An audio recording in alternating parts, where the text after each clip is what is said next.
Bubbles! Beautiful, aren't they? Well, guess what? Scientists believe that we're living in one. They say that our entire universe is a giant, perhaps infinite-sized one of these.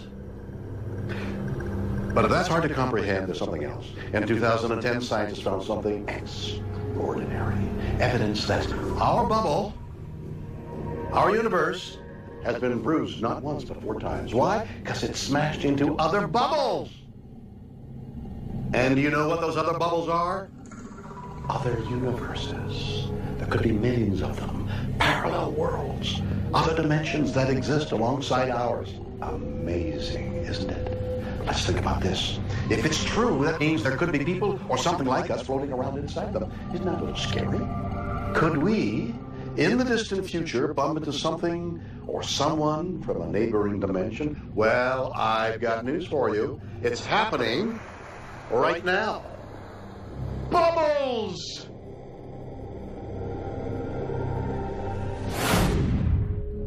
Rosemary Gilley is an author. In October 2010, she decided to go hiking in the Fosstock State Park in New York. So I trekked out by myself, which is not always a good idea. And there was no one around. There was no one on the trail. And I went out to what we call the King's Chamber. The King's Chamber is one of several mysterious man-made structures in the area. Nobody really knows who built them or why. And many people who visit them have paranormal experiences. Some think Native Americans made them. Others believe it was European settlers or even ancient Druids. No one knows for sure, but as Rosemary enters the ruins, she begins to sense something strange. I could sense an unusual presence there. You have a feeling that there may be something unseen watching you, or that something unusual is about to happen. Despite her misgivings, Rosemary presses on. It's not long before she's sorry she did. I became aware of a dark shape moving through the trees in front of me. There was something very sinister about it. This figure was tall and slim, and it looked like the outline of a human being. It was very dark in color, inky dark, and it had very blurry edges, and the lower portion of it sort of trailed away. There's no facial features, no eyes, but yet you know it's looking at you. You can just feel it. And that is a very scary thing. Was Rosemary's mind playing tricks? Or was someone or something stalking her through the King's Chamber? And this was not an apparition. You simply know when you are encountering something that's not quite of this world. So what was it? Rosemary didn't wait around to find out. It was like one of those movies where bad things are happening to people, and a voice says, "Get out. It's time to go."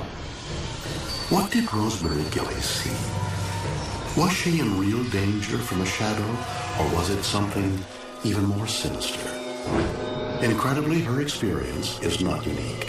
Hundreds have reported encounters with dark, humanoid, transparent creatures. They call them shadow people.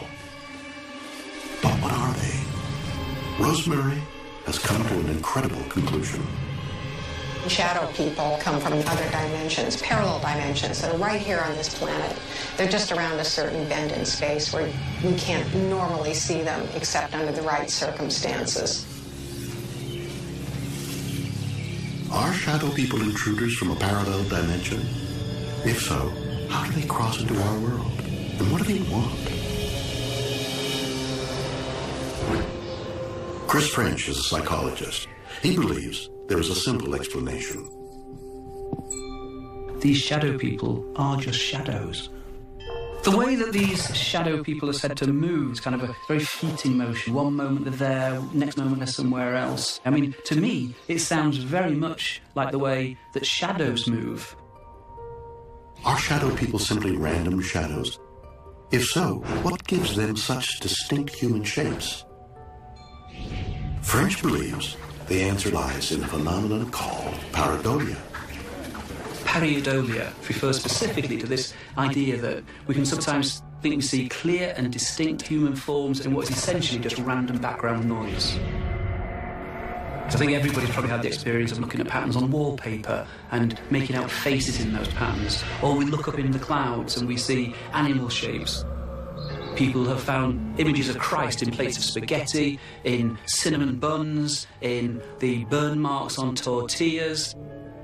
What you've got are really kind of more or less random patterns, but we will impose some kind of meaning on them. People tend to experience shadow people in certain kinds of locations. If you're in a forest, if you're in a cave, if you're in somewhere where there's lots of shadows, then those are precisely the kind of random background visual noise situations where you might actually think you can see things that aren't there.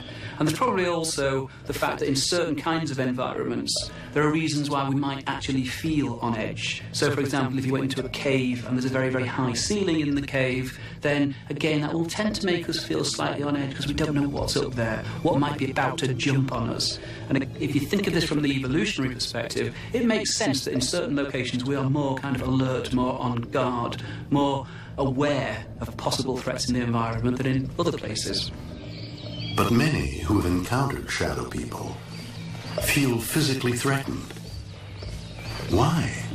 I think one of the reasons that people often perceive these things as being something potentially threatening is because that's the way we've evolved.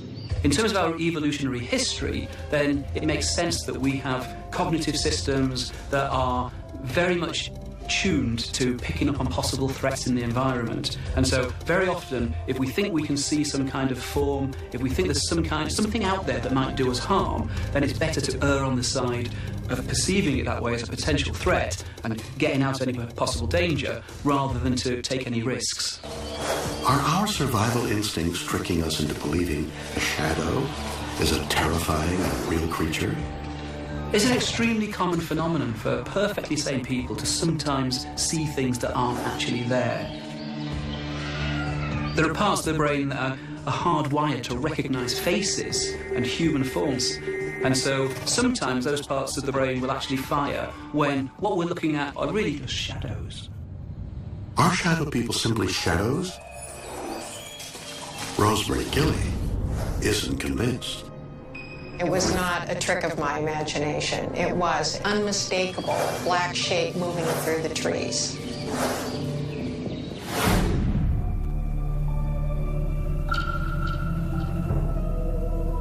You know, it's amazing how real shadows can appear. But could something like this be a terrifying shadow creature from another dimension that's come to pay us a visit?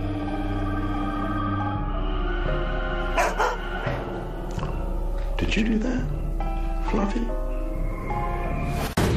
So who exactly are shadow people? Where do they come from? One man believes he has the answer. They belong to a race of beings that predates human beings. They exist in a dimension very close to ours. A woman has a terrifying encounter with a human-like shadow. Was it a trick of her mind or a visitor from a parallel world? Philip Imbrogno is a paranormal researcher. He thinks the answer is clear. From the cases that I've studied about shadow people, I believe they are interdimensional in nature. They are intelligent. They belong to a race of beings that predates human beings. They exist in a dimension very close to ours. It's an incredible theory, but it begs one big question. How can we know these other dimensions exist? Imbrogno believes the answer lies with the force of gravity and its component part, the graviton. The particle that is responsible for gravity has been labeled the graviton. Gravitons flow through the dimensions just like a wave. These particles have a pull, like a magnetic pull. The gravity coming from our sun, reaching the Earth, should theoretically tear the Earth apart. But it doesn't. If all of these gravitons being emitted from the sun were filtered through multi-dimensions, before they reach us, it could give us an indication that these other extra dimensions do, in fact, exist. If that sounds like gobbledygook, here's the simple version. Imbrogno thinks gravity is being weakened as it travels from the sun to Earth because it's being diffused as it passes through, yeah, you guessed it, other dimensions that are home to shadow people. It's an extraordinary, it's a crazy idea, but if there are other dimensions surrounding ours, how are shadow people traveling between them and to us?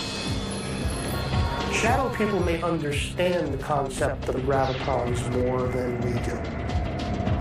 Their technology has been around thousands and thousands of years before human beings. So they may understand that they may have to focus gravitons at a particular area to open up a portal to lead into our reality.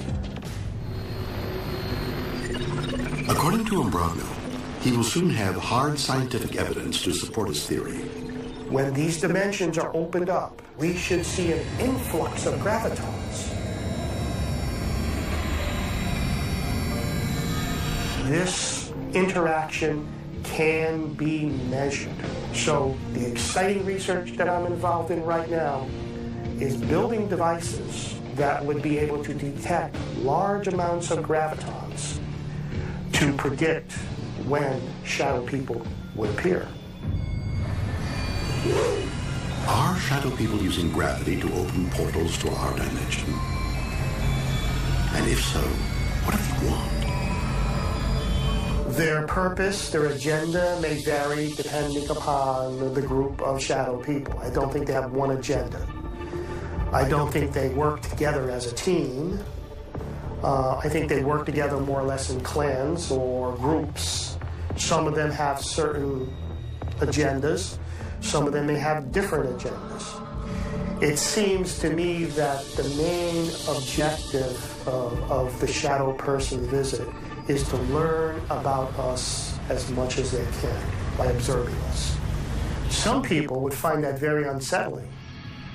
Usually, the prelude to an invasion is going and getting intelligence before you make your move. Some people believe this is what's being done. Did Rosemary Gilly encounter a curious shadow person?